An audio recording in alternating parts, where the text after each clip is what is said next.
15 जून 1947 का दिन भारत के इतिहास का वो निर्णायक और बेहद पीड़ादायक अध्याय था जब ऑल इंडिया कांग्रेस कमेटी यानी AICC ने नई दिल्ली के विशेष अधिवेशन में देश के विभाजन के प्रस्ताव को अपनी मंजूरी दे दी। Statement will be read to you tonight, giving the final decision of His Majesty's government as to the method by which power will be transferred from British to Indian hands. इसी फैसले के साथ सदियों से एक सभ्यता और सांस्कृतिक एकता के रूप में खड़े भारत का राजनीतिक विभाजन स्वीकार कर लिया गया। कांग्रेस नेतृत्व ने परिस्थितियों और राजनीतिक दबावों का हवाला देते हुए इस निर्णय को सही ठहराया, लेकिन इसका परिणाम करोड़ों लोगों के विस्थापन, हिंसा और अपार मानवीय पीड़ा के रूप में सामने आया। देश के सामने इस काले फैसले को प्रैग्मेटिज्म यानी व्यावहारिक आवश्यकता बताकर प्रस्तुत किया गया, लेकिन वास्तविकता ये थी कि कांग्रेस भारत विरोधी ताकतों के आगे पूरी तरह नतमस्तक थी, जो उसकी अपनी विचारधारा, कमजोरियों और असफलताओं के कारण पैदा हुई थी। देश के टुकड़े करने वाली इस बैठक की अध्यक्षता कांग्रेस के तत्कालीन अध्यक्ष आचार्य JB कृपलानी कर रहे थे। देश के विभाजन के इस प्रस्ताव को प्रस्तुत करने वाले नेता गोविंद बल्लभ पंत थे।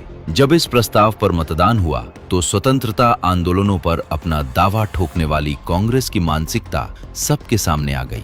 इस प्रस्ताव के पक्ष में 157 वोट पड़े, जबकि विरोध में 29 वोट आए। इस मतदान के परिणाम स्वरूप भारत के विभाजन के प्रस्ताव को मंजूरी मिल गई।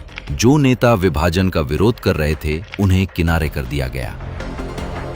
कांग्रेस ने उस दिन भारत की अखंडता और संप्रभुता पर गहरा आघात किया था। कांग्रेस ने अपनी विफलता को छिपाने के लिए उस वक्त ये दावा भी किया कि ये विभाजन टेम्परेरी यानी अस्थायी है और आने वाले समय में दोनों देश फिर से एक हो सकते हैं। लेकिन कुछ ही दिनों बाद इतिहास की सबसे बड़ी मानवीय त्रासदियों में से एक सामने आई, जब बड़े पैमाने पर हिंसा और रक्तपात शुरू हुआ।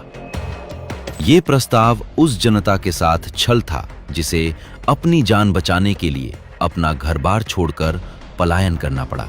इसी बैठक में 15 जून 1947 को जवाहरलाल नेहरू ने एक भाषण दिया, जिसे ऐतिहासिक दस्तावेजों में विभाजन की अनिवार्यता के रूप में दर्ज किया गया है। नेहरू का ये भाषण उनकी सरकार और उनकी पार्टी की सबसे बड़ी असफलताओं का एक खुला स्वीकार था। नेहरू ने स्वीकार किया कि पंजाब, बंगाल और अन्य क्षेत्रों में हो रही हिंसा कोई अचानक हुई घटना नहीं थी, बल्कि ये योजनाबद्ध हमलों का परिणाम थी।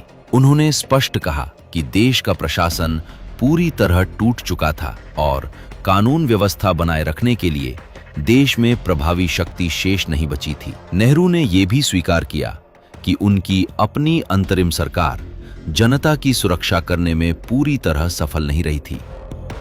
उन्होंने मुस्लिम लीग के सामने ये कहते हुए अपनी स्थिति स्पष्ट की कि जो क्षेत्र भारत के साथ नहीं रहना चाहते, उन्हें बलपूर्वक साथ नहीं रखा जा सकता। रावलपिंडी, मुल्तान, अमृतसर, कलकत्ता, नुआखली और बिहार में हो रही हिंसा, जलते हुए घरों और महिलाओं एवं बच्चों की पीड़ा का उल्लेख करते हुए नेहरू ने देश के विभाजन को व्यापक संघर्ष से बेहतर विकल्प के रूप में प्रस्तुत किया। ये भाषण इस बात को स्पष्ट करता है कि कांग्रेस सरकार सत्ता में होते हुए भी देश की स्थिति को नियंत्रित नहीं कर सकी और उसने हिंसा को रोकने के स्थान पर विभाजन को समाधान के रूप में स्वीकार कर लिया। कांग्रेस के नेताओं ने इस फैसले को उचित ठहराने के लिए कई तर्क दिए। कांग्रेस का कुतर्क था कि इंटरिम गवर्नमेंट के भीतर कांग्रेस और मुस्लिम लीग के बीच लगातार संघर्ष के कारण पूरा प्रशासन निष्क्रिय हो चुका था, इसलिए देश का विभाजन आवश्यक था। कांग्रेस अध्यक्ष कृपलानी ने इस फैसले को लोकतांत्रिक अधिकार बताते हुए कहा कि किसी भी क्षेत्र को उसकी इच्छा के विरुद्ध देश में बनाए नहीं रखा जा सकता था। कांग्रेस के सर्वे सर्वाओं ने विभाजन के फैसले को स्वीकार कर जनता को विषम परिस्थितियों के हवाले कर दिया। विभाजन का ये निर्णय केवल एक राजनीतिक फैसला नहीं था, बल्कि कांग्रेस की राजनीतिक असफलताओं का परिणाम था, जिसकी कीमत जनता को चुकानी पड़ी। कांग्रेस नेतृत्व ने सत्ता हथियाने की जल्दबाजी में विभाजन को स्वीकार कर लिया। इस फैसले ने लाखों लोगों के जीवन को प्रभावित किया और लोगों को विस्थापन, हिंसा और अपार पीड़ा का सामना करना पड़ा। इस विभाजन का प्रभाव केवल उस समय तक सीमित नहीं रहा, बल्कि इसने कई ऐसी समस्याओं को जन्म दिया जिनका असर दशकों तक महसूस किया गया।